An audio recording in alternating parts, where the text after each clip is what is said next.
O Grande Julgamento, um sermão de John Wesley. Todos havemos de comparecer ante o tribunal de Cristo. Romanos 14, versículo 10. Quantas circunstâncias concorrem para levantar a terribilidade da presente solenidade. A multidão geral de pessoas de todas as idades, sexo, classe social e condição de vida, reunidas de boa ou má vontade, não só das vizinhanças, mas também de regiões distantes, criminosos para prontamente serem levados à frente sem meio de fuga, oficiais esperando em seus vários postos para executar as ordens que lhes serão dadas, e o representante de nosso soberano gracioso, a quem tão altamente honramos e reverenciamos. Outro sim, a ocasião desta assembleia muito acrescenta a solenidade, ouvir e determinar as coisas de todo tipo, algumas das quais são da mais importante natureza, cuja causa depende não menos que a vida ou a morte. Morte que revela a face da eternidade. Sem dúvida que foi para aumentar o sentimento sério dessas coisas, e não apenas na mente do povo, que a sabedoria de nossos antepassados não desdenhou designar até as diminutas circunstâncias desta solenidade. Para esses também, pelos olhos ou pelos ouvidos, pode afetar o coração mais profundamente. E quando visto sob esta luz, trombetas, estofes, vestuário já não são mais fúteis ou significantes, mas servis, em tipo e grau, para os mais valiosos fins da sociedade. Mas tão terrível quanto é esta solenidade, outra coisa mais terrível está à mão. Pois, ainda por um pouco de tempo, e todos havemos de comparecer ante o tribunal de Cristo. Porque está escrito, pela minha vida, diz o Senhor, todo joelho se dobrará diante de mim, e toda língua confessará a Deus. De maneira que cada um de nós dará conta de si mesmos a Deus. Romanos 14, versículo 10 ao 12. Tivessem todos os homens um profundo senso dessa realidade, quando efetivamente garantiria os interesses da sociedade. Pois que motivo mais convincente haveria para a prática da moralidade genuína, para uma busca firme de virtude sólida e o andar uniforme na justiça, misericórdia e verdade? O que fortaleceria nossas mãos em tudo que é bom e nos dissuadiria de tudo que é mal, senão uma convicção forte disso? Eis que o juiz está à porta, Tiago 5,9, e que breve estaremos diante dele. Pode não ser impróprio ou inadequado ao desígnio da presente Assembleia considerarmos: primeiro, as principais circunstâncias que precederão nossa posição perante o tribunal de Cristo.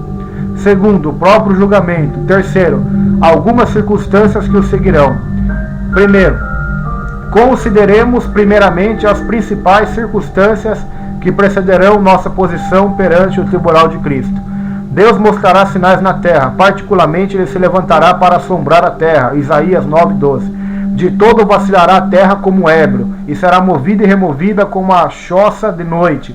Isaías 24:20. Haverá terremotos, não somente diversos, mas em todos os lugares, não apenas em uma, não em algumas, mas em todas as partes do mundo habitável, como nunca havia havido desde que há homens sobre a terra. Tal foi este tão grande terremoto. Em um deles toda a ilha fugiu, e os montes não se acharam. Apocalipse 16, 18 ao 20. Em Clemente, todas as águas do globo sentirão a violência desses choques, o mar e as ondas rugindo, com tal agitação como nunca se soubera. Antes, desde o momento em que as fontes do grande abismo se romperam para destruir a terra, que então subsistia na água e pela água. O ar será todo tempestade e tormenta, cheio de vapores escuros e colunas de fumaça, ressoando com trovões de polo a polo e rasgado com 10.000 raios. Mas a comoção não parará na região do mar, as potências do céu serão aboladas. Mateus 24, 29. Haverá sinais no sol, na lua e nas estrelas. Lucas 21, 25. As coisas fixas, como também as que se movem ao redor delas. O sol se converterá em trevas e a lua em sangue, antes de chegar o grande e glorioso dia do Senhor. Atos 2, versículo 20. As estrelas retirarão seu brilho e cairão do céu, sendo lançadas de suas órbitas, E então será ouvido o clamor universal de todas as companhias celestiais, seguido pela voz do arcanjo proclamando a vinda do Filho de Deus e do homem. E a trombeta de Deus soando um alarme a todos os que dormem no pó da terra. Por esta causa todos os sepulcros se abrirão e os corpos das pessoas ressuscitarão. O mar também entregará os mortos que nele houver, e todos ressuscitarão com o seu próprio corpo e o seu próprio em substância, embora tão mudados em suas propriedades que não podemos conceber agora. Porque convém que isto que é corruptível se revista da incorruptibilidade, e o que isto que é mortal se revista da imortalidade. 1 Coríntios 15, 53. A morte e o Hades, o mundo invisível, entregarão os mortos que neles houver, de forma que todos os que já viveram e morreram desde que Deus criou o homem serão ressuscitados incorruptíveis e imortais. Ao mesmo tempo, o Filho do Homem enviará os seus anjos sobre toda a terra, os quais ajuntarão os seus escolhidos desde os quatro ventos, de uma a outra extremidade dos céus. Mateus 24, 31. E o próprio Senhor virá com nuvens na sua glória e na glória de seu Pai, com 10.000 dos seus santos, miríades de anjos, e se assentará no trono da sua glória. E todas as nações serão reunidas diante dele. Apartará uns dos outros, como o pastor aparta dos bodes as ovelhas, e porá as ovelhas, os bons, à sua direita, mas os bodes, os maus, à esquerda. Mateus 25, versículo 32 ao 34. Concernente a esta Assembleia Geral, o discípulo amado fala: E vi os mortos, todos os que morreram, grandes e pequenos, que estavam diante do trono, e abriram-se os livros, expressão figurativa referindo-se ao modo de proceder entre os homens. E abriu-se outro livro, que é o livro da vida, e os mortos foram julgados pelas coisas que estavam escritas nos livros, segundo as suas obras. Apocalipse 20, versículo 12. Segundo, estas são as principais circunstâncias que estão registradas nos oráculos de Deus, que precederão o julgamento geral. Em segundo lugar, consideraremos o próprio julgamento, tanto quanto agradou a Deus revelá-lo. A pessoa por quem Deus julgará o mundo é seu Filho unigênito, cujas saídas são desde a eternidade, que é Deus sobre todos, bendito para sempre. A ele, sendo o brilho resplandecente da glória do Pai, a imagem expressa da sua pessoa, o Pai entregou todo o julgamento, porque ele é o Filho do homem, porque embora sendo ele em forma de Deus, não teve por usurpação ser igual a Deus, mas aniquilou-se a si mesmo, tomando a forma de servo, fazendo-se semelhante aos homens, porque, achado na forma de homem, humilhou-se a si mesmo, sendo obediente até a morte de cruz, pelo que também Deus o exaltou soberanamente. Filipenses 2, versículos 6 ao 9. Até em sua natureza humana, e ordenou como homem a levar em juízo os filhos dos homens, e ser o juiz dos vivos e dos mortos, tanto os que forem achados vivos na sua vinda, quanto os que já terão sido reunidos a seus pais. O tempo denominado pelo profeta como o grande e terrível dia é intitulado nas Escrituras como o dia do Senhor. O espaço desde a criação do homem na terra até o fim de todas as coisas é o dia dos filhos dos homens. O tempo que agora está passando é apropriadamente os nossos dias. Quando este terminar, virá o dia do Senhor. Mas quem pode dizer por quanto tempo continuará? Mas, amados, não ignoreis uma coisa, que um dia para o Senhor é como 1000 anos, e 1000 anos como um dia. 2 Pedro, 3º capítulo, verso 8. E desta mesma expressão, alguns pais da antiguidade chegaram à conclusão de que o que é chamado dia do julgamento seria 1000 anos. E parece que eles não foram além da verdade. Muito provavelmente não atingiram o ponto, pois se considerarmos o número de pessoas que deverão ser julgadas e as ações que deverão ser investigadas, não parece que 1000 anos bastarão para tudo o que está reservado àquele dia. Portanto, não é improvável que inclua vários milhares de anos, mas Deus também revelará isso a seu tempo. Terceiro, com respeito ao lugar onde o gênero humano será julgado, não teremos relato explícito na Escritura. O eminente escritor, que não está só, muitos são da mesma opinião, supõe que será na terra onde as obras foram feitas, de acordo com as quais as pessoas serão julgadas, e que Deus empregará para esta ordem os anjos do seu exército, para alisar e alongar o espaço limitado, e espraiar uma área para o gênero humano. Mas talvez esteja mais de acordo com a vontade de nosso Senhor, quando a sua vinda nas nuvens, supor que será na terra, senão 2 vezes a altura planetária, e esta suposição não é pouco favorecida, pelo que o apóstolo Paulo escreve aos Tessalonicenses, porque o mesmo Senhor descerá do céu com alarido e com voz de arcanjo e com a trombeta de Deus. Os que morreram em Cristo ressuscitarão primeiro, depois nós, o que ficarmos vivos, seremos arrebatados juntamente com eles nas nuvens, a encontrar o Senhor nos ares, e assim estaremos sempre com o Senhor. 1 Tessalonicenses 4, 16 a 17. Assim parece muito provável que o grande trono branco será exaltado sobre a terra. Quem pode contar as pessoas a serem julgadas? Mais do que se pode contar as gotas da chuva ou a areia do mar? Olhei, disse o apóstolo João, e eis que uma multidão a qual ninguém podia contar, trajando vestes brancas e com palmas nas suas mãos. Apocalipse 7, 9. Quão imensa deve ser a multidão total de todas as nações, famílias, povos e línguas, todos que saíram dos lombos de Adão, desde que o mundo começou até o tempo que não será mais. Se admitimos a suposição comum, que não parece de modo algum absurda, de que a terra suportaria ao mesmo tempo não menos que 400 milhões de almas viventes, homens e mulheres e crianças, que congregação todas estas gerações farão, pois que se sucederam uma às outras durante 7.000 anos. O mundo em exércitos do grande Xerxes, o orgulhoso exército de Canas, todos eles estão aqui. E aqui estão todos os perdidos, seu número se avulta para ser discernido em vão, perdido como uma gota no alto mar desmedido. Todo homem, toda mulher, toda criança de dias que já respiraram o ar vital, ouvirão a voz do Filho de Deus, sairão à vida e aparecerão diante dele. Este é o significado natural desta expressão. Os mortos, pequenos e grandes, todos universalmente, todos sem exceção, todos de toda a idade, sexo ou posição social, todos que já viveram e morreram ou sofreram a mudança que será o equivalente da morte. Por muito tempo antes daquele dia, o fantasma da grandeza some e reduz-se a nada, mesmo no momento da morte que desaparece. Quem é rico ou grande no sepulcro? E todo homem ali dará conta de si mesmo a Deus. Romanos 14, versículo 12. Sim, uma total e verdadeira conta de tudo o que fez quando estava no corpo, quer bem, quer mal.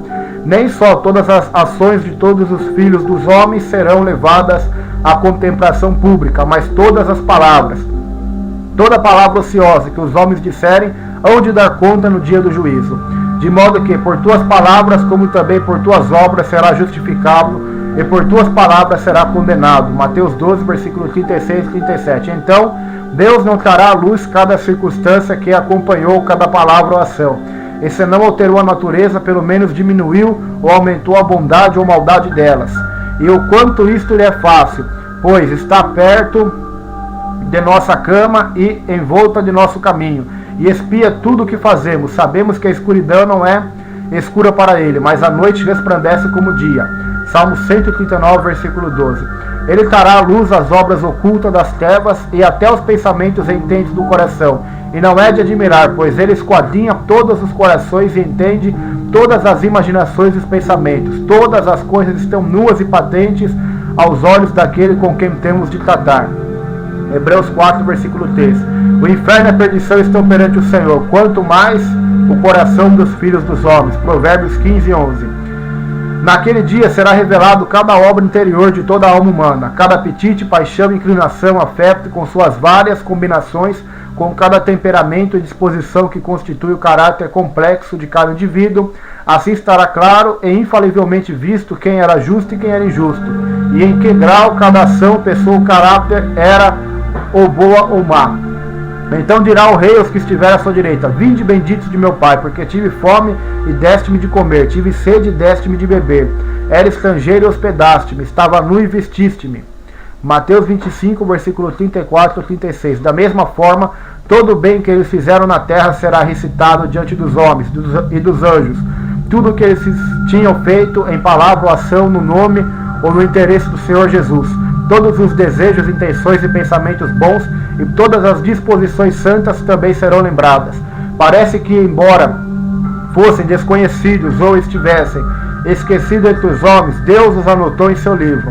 Outros sim, todos os sofrimentos pelo nome de Jesus e pelo testemunho de uma boa consciência serão mostrados para louvor do juiz justo. Honra diante dos anjos e aumento do peso eterno de glória muito excelente. 2 Coríntios 4, 17. Podem as más ações, considerando que, se tomarmos a vida inteira, não há homem na terra que vive e não peque. Também serão lembradas naquele dia mencionadas na grande congregação. Muitos acreditam que sim, perguntam, isto não implicaria que os sofrimentos não estavam completos, mesmo quando a vida terminou, visto que eles ainda teriam tristeza, vergonha e confusão de face para suportar? E perguntam ainda mais, como pode ser isso reconciliado com a declaração de Deus feita pelo profeta? Se o ímpio se converter de todos os seus pecados que cometeu, e guardar todos os meus estatutos, e fizer juízo e justiça de todas as suas transgressões que cometeu, não haverá lembrança contra ela. Ezequiel 18, versículo 21 ao 22. Como isso é consistente com a promessa que Deus fez a todos os que aceitam o conserto do Evangelho? Perdoarei a sua maldade e nunca mais me lembrarei dos seus pecados. Jeremias 31, 34. Ou como expressa o apóstolo, serei misericordioso para com as suas iniquidades, e de seus pecados e de suas prevaricações não me lembrarei mais. Hebreus 8:12. Podemos responder que é evidente e absolutamente necessário para a plena glória de Deus, para a manifestação clara e perfeita da sua sabedoria, justiça, poder e misericórdia, para com os herdeiros da salvação, que todas as circunstâncias desta vida sejam colocadas em exibição pública, junto com todos os temperamentos, desejos, pensamentos e intentos do coração. Caso contrário, como se tornaria visível a profundidade do pecado e miséria do qual a graça de Deus os tinha livrado? E com efeito, se a vida de todos os filhos dos homens não fosse revelada publicamente, a surpreendente contextura da providência divina não seria notória. Nem em mil instâncias poderíamos justificar os caminhos de Deus para com os homens, a menos que as palavras de nosso Senhor fossem cumpridas no seu sentido extremo, sem restrição ou limitação. Portanto, não os temais, porque nada há encoberto que não haja de revelar-se, nem oculto que não haja de saber-se. Mateus 10, 26. A abundância das dispensações de Deus sobre o sol ainda parecia sem razão. E então só quando Deus trouxer à luz todas as coisas escondidas da escuridão, quem quer que sejam os autores, serão vistos quão sábios e bons são todos os seus caminhos, que ele viu através da nuvem espessa e governou todas as coisas pelos sábios conselhos da sua própria vontade, que nada foi deixado à sorte ou capricho dos homens, mas firme eternamente disposto por Deus, e por ele forjado numa cadeia relacionada de justiça, misericórdia e verdade. Na revelação das perfeições divinas, os justos se regozijarão com alegria indizível, longe de sentirem tristeza ou vergonha doloridas por qualquer uma das transgressões passadas, que há muito foram obliteradas como nuvem e lavadas pelo sangue do Cordeiro. Será abundantemente suficiente para eles que todas as transgressões que cometeram não sejam nunca mencionadas para seu prejuízo, que os pecados, transgressões e iniquidades não sejam mais lembrados para sua condenação. Este é o significado claro da promessa, e isto todos os filhos de Deus considerarão verdadeiro para o seu consolo perpétuo. Depois que os justos forem julgados, o rei se voltará para os que estiverem à sua mão esquerda, e eles também serão julgados, cada um de acordo com suas obras. Não só as obras exteriores serão levadas em conta, como todas as palavras más que eles alguma vez falaram, sim, todos os desejos, afetos, temperamentos maus que tenham ou tiveram lugar na alma, e todos os pensamentos ou desígnios maus que foram apreciados no coração. A alegre sentença de absolvição será pronunciada para os que estiverem à mão direita, a terrível sentença de condenação para os que estiverem à esquerda, ambas as quais têm de permanecer fixas e imutáveis como o trono de Deus. Em terceiro lugar, consideraremos algumas das circunstâncias que seguirão o julgamento geral. A primeira circunstância é a execução da sentença pronunciada sobre os maus e os bons. E irão estes para o tormento eterno, mas os justos para a vida eterna. Mateus 25, 46. Observe que é usada da mesma palavra, tanto na cláusula primeira quanto na cláusula última. Concluímos que ou a punição dura para sempre, ou a recompensa também virá a ter um fim. Não, nunca menos que Deus tivesse fim, ou sua misericórdia e verdade pudessem falhar. Então os justos resplandecerão como o sol no reino de seu Pai, e beberão dos rios de delícias que estão eternamente à mão direita de Deus. Porém aqui todas as descrições ficam aquém do alvo. Todas as linguagens humanas falham. Somente aquele que é elevado ao terceiro céu pode ter uma concepção justa desta cena. Mas mesmo tal pessoa não pode expressar o que viu. Não é possível ao homem exprimir tais coisas. Os ímpios desse entretempo serão lançados no inferno, até todos os indivíduos que se esquecem de Deus. Eles padecerão eterna perdição ante a face do Senhor e a glória de seu poder, segundo Tessalonicenses 1, versículo 9. Eles serão lançados vivos no ardente lago de fogo e enxofre, Apocalipse 19, 20. Originalmente preparado para o diabo e seus anjos, onde eles morderão a língua pela angústia e dor. Eles amaldiçoarão a Deus e olharão para cima, ali os cães do inferno, orgulho, malícia, vingança, ira, horror, desespero continuamente os devoram. Ali a fumaça de seu tormento sobe para todo sempre, não tem repouso nem de dia nem de noite, Apocalipse 14, versículo 11, pois o seu bicho não morre e o fogo nunca se apaga, Marcos 9, 44. Então os céus serão enrolados como um rolo de pergaminho e passarão com grande ruído. Eles fugirão da face daquele que se assenta no trono, e não haverá lugar para eles. E mesmo modo de extinção dos céus nos é revelado pelo apóstolo Pedro, o dia de Deus em que os céus em fogo se desfarão e os elementos ardentes se fundirão, 2 Pedro 3,12. Toda a construção será subvertida por aquele elemento furioso. A ligação de todas as suas partes será destruída e todo átomo será rompido à parte dos outros. Pelo mesmo processo, a terra e as obras que nela há se queimarão, 2 Pedro 3,10. As grandiosas obras da natureza, os montes perpétuos, as montanhas que desafiaram a fúria do tempo e mantiveram-se impassíveis por tantos milhares de anos, desmoronarão em mina abrasadora. Quanto menos as obras de arte, embora de tipo mais durável, o esforço extremo da indústria humana, tumbas, pilares, arcos triunfais, castelos, pirâmides, poderão resistir ao conquistador flamejante. Tudo morrerá, perecerá, desaparecerá como um sonho do qual alguém desperta. Alguns grandes e bons homens imaginaram que assim como se exige o mesmo poder todo-poderoso para aniquilar as coisas quanto para criar, falo dentro ou fora do nada, assim nenhuma parte de um átomo no universo será total ou finalmente destruída. Antes, ele supõe que a última operação do fogo que já observamos é reduzir em vidro o que por uma força menor tinha sido reduzido a cinzas. Assim, no dia que Deus ordenou toda a terra, senão os céus materiais também sofrerão esta mudança, depois da qual o fogo não pode ter mais poder sobre os resíduos. Eles reputam que isso está insinuando pela expressão na revelação feita ao apóstolo João. E havia diante do trono como um mar de vidro, semelhante ao cristal. Apocalipse 4, 6. Por ora, não podemos afirmar ou negar tua ideia, mas saberemos mais adiante. Se é inquirido por zombadores, por filósofos insignificantes, toma estas coisas, podem ser. De onde viria tamanha quantidade de fogo que consumiria os céus e toda a terra? Primeiramente, nós os lembraríamos que esta dificuldade não é peculiar ao sistema cristão. A mesma opinião é quase universalmente mantida entre os pagãos tolerantes. Mas, em segundo lugar, é fácil responder, mesmo com nosso conhecimento pequeno e superficial das coisas naturais, que há depósitos abundantes de fogo prontamente preparados e armazenados para o dia do Senhor. Quão rápido um cometa, comissionado por ele, pode deslocar-se das regiões mais distantes do universo. E se ele se dirigisse à Terra em seu retorno do Sol, quando algumas milhares de vezes mais quente que uma bala de canhão incandescente, quem não perceberia qual seria a consequência imediata? Mas para não irmos tão alto quanto aos céus étereos, não poderiam os mesmos raios que dão brilho ao mundo ser ordenados pelo Senhor da natureza trazer ruína e destruição absolutas?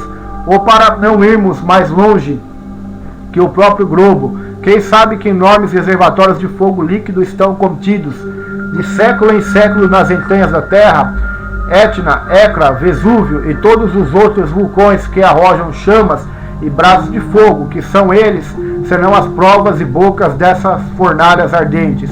E ao mesmo tempo as provas de que Deus tem em prontidão meios para cumprir sua palavra. Se observássemos não mais que a superfície da terra e as coisas que nos cercam por todos os lados, é muito certo, como milhares de experiências provam, além da possibilidade de negação, que nós mesmos, nosso corpo inteiro, estamos cheios de fogo, como também tudo o que nos rodeia. Não é fácil tornar este fogo étero visível a olho nu e produzir deste modo os mesmos efeitos na matéria combustível, que é produzida pelo fogo culinário. Deus não precisa mais que soltar essa cadeia secreta por meio da qual este agente irresistível está agora preso, e acha-se aquiescente em cada partícula da matéria, e quão rápido a estrutura universal se partiria em pedaços e envolveria tudo em uma ruína comum. Há mais uma circunstância que se seguirá ao julgamento, o qual merece nossa séria consideração. Segundo a sua promessa, diz o apóstolo Pedro, aguardamos novos céus e nova terra em que habita a justiça. 2 Pedro, 3º capítulo, verso 13. A promessa está na profecia de Isaías, porque eis que eu crio céus novos e nova terra, e não haverá mais lembrança das coisas passadas, nem mais se recordarão. Isaías 65:17. Tão grande será a glória das últimas coisas. Estas o apóstolo João viu nas visões de Deus, e vi, disse ele, um novo céu e uma nova terra, porque já o primeiro céu e a primeira terra passaram, e ouvi uma grande voz do terceiro céu, que dizia, eis aqui o tabernáculo de Deus com os homens, pois com eles habitará. Eles serão o seu povo, e o mesmo Deus estará com eles e será o seu Deus. Apocalipse 21, do verso 1 ao 3. Então todos eles inevitavelmente estarão alegres, e Deus limpará de seus olhos toda lágrima, e não haverá mais morte, nem pranto, nem clamor, nem dor, porque as primeiras coisas são passadas. Apocalipse 21, 4. E ali nunca mais haverá maldição contra alguém, e nela estará o trono de Deus e do Cordeiro. Apocalipse 22, verso 3. Eles terão o mais próximo acesso e, dali, a sua semelhança mais sublime. Esta é a expressão mais forte na linguagem da Escritura para denotar a felicidade mais perfeita. E verão o seu rosto, e na sua testa estará o seu nome. Apocalipse 22, 4.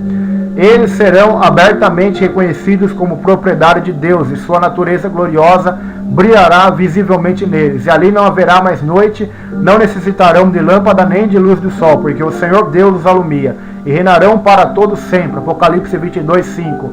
Sofro ao acrescentar algumas palavras a todos os que estão neste momento diante do Senhor.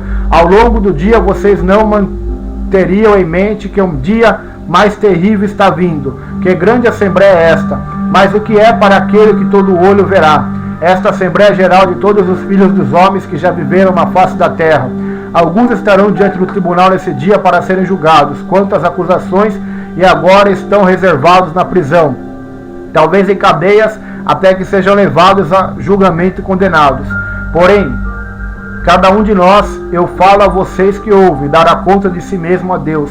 Romanos 14, 11. E agora estamos reservados nesta terra, que não é nossa casa, nesta prisão de carne e sangue, talvez muitos de nós em cadeias das trevas também, até que recebamos a ordem de sermos transportados. Aqui alguém está questionando a respeito de um ou dois atos que lhe é suposto ter cometido. Ali temos de dar conta de todas as nossas obras, desde o berço até o sepulcro, de todas as palavras, de todos os desejos e temperamentos, de todos os pensamentos e intenções de coração, de todos os usos que fizeram de nossos vários talentos, quer da mente, corpo ou fortuna, até que Deus diga, presta conta da tua mordomia, porque já não poderá ser mais meu mordomo. Lucas 16, versículo 2. Em nossa contabilidade é possível que alguns que são culpados escapem por falta de provas, mas não há falta de provas nesse tribunal. Todas as pessoas com as quais você teve o mais secreto intercurso, que eram conhecedoras de todos os seus desígnios e ações, estão prontas diante de sua face. Assim estarão todos os espíritos das trevas que inspiraram desígnios maus e ajudaram em sua execução. Assim estão todos os anjos de Deus, os olhos do Senhor, que percorrem toda a terra de um lado ao outro, que cuidavam de sua alma e trabalhavam para o seu bem, tanto quanto você permitia. Assim é a sua própria consciência, 1000 testemunhas em uma, agora não mais capaz de ser abafada ou silenciada, mas constrangida a saber e falar a verdade nua, referindo-a a todos os pensamentos, palavras e ações. E a consciência não é como 1000 testemunhas? Sim, mas Deus é como 1000 testemunhas. Quem pode estar perante a face do grande Deus? Mesmo nosso Salvador Jesus Cristo. Vejam, Ele faz das nuvens a sua carruagem. Ele cavalga nas asas do vento. Um fogo veroz vai adiante dele, e após ele uma chama que queima. Vejam, ele se assenta no trono vestido com luz, como de uma veste, adornado com majestade e honra. Vejam, os seus olhos são como chama de fogo, sua voz como som de muitas águas. Como vocês escaparão? Vocês chamarão as montanhas para que caiam sobre vocês, as pedras para os cobrirem. Ai, as próprias montanhas, as pedras e terra, os céus estão prontos a fugir. Vocês podem evitar a sentença. Com que? Com toda a fazenda de sua casa, com milhares em ouro e prata, cegos miseráveis. Vocês chegam nus do ventre de sua mãe, mas nus à eternidade. Ouça o Senhor o juiz, vinde bendito de meu Pai. Possuí por herança o reino que vos está preparado desde a fundação do mundo. Mateus 25, 34.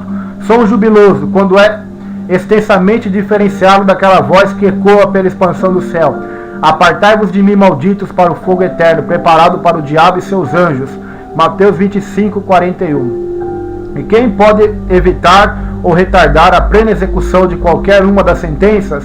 Vã esperança, o inferno é removido de baixo para receber os que estão prontos para a destruição, e as portas eternas desceram-se para que os herdeiros da glória entrem. Que pessoas vos convém ser em santo tato e piedade. 2 Pedro, 3º capítulo, verso 11. Sabemos que não pode ser muito tempo antes que o Senhor desça com a voz do arcanjo e trombete de Deus, quando cada um de nós comparecerá diante dele e prestará contas às suas obras. Pelo que, amados, aguardando estas coisas, vendo que vós sabeis que ele virá e não tardará, procurai que delas sejais achados imaculados e irrepreensíveis em paz. 2 Pedro, 3º capítulo, verso 14. Porque não deveríamos? Porque um de vós seria achado à mão esquerda quando ele vier. Ele não deseja que ninguém pereça, mas que todos cheguem ao arrependimento, pelo arrependimento, à fé no Senhor sangrento, pela fé ao amor imaculado, a plena imagem de Deus renovada no coração e produzindo toda a santidade de convivência. Você pode duvidar quando celebra que o juiz de todos é igualmente o Salvador de todos. Ele não o comprou com o seu próprio sangue, para que você não perecesse, mas tivesse a vida eterna. Faça a prova da sua misericórdia, em vez da sua justiça, do seu amor, em vez do trovão do seu poder. Ele não está longe de cada um de nós. E hoje ele vem, não para condenar, mas para salvar o mundo. Ele está entre nós, pecador. Ele não bate agora mesmo a porta do seu coração, que você saiba, pelo menos neste dia, as coisas que pertencem à sua paz. Que agora você se entregue a ele, que se deu por você em fé humilde, em amor santo, ativo e paciente. Assim você se regozijará com suprema alegria pelo dia de Cristo, quando ele vier nas nuvens do céu. Um sermão de John Wesley, o julgamento.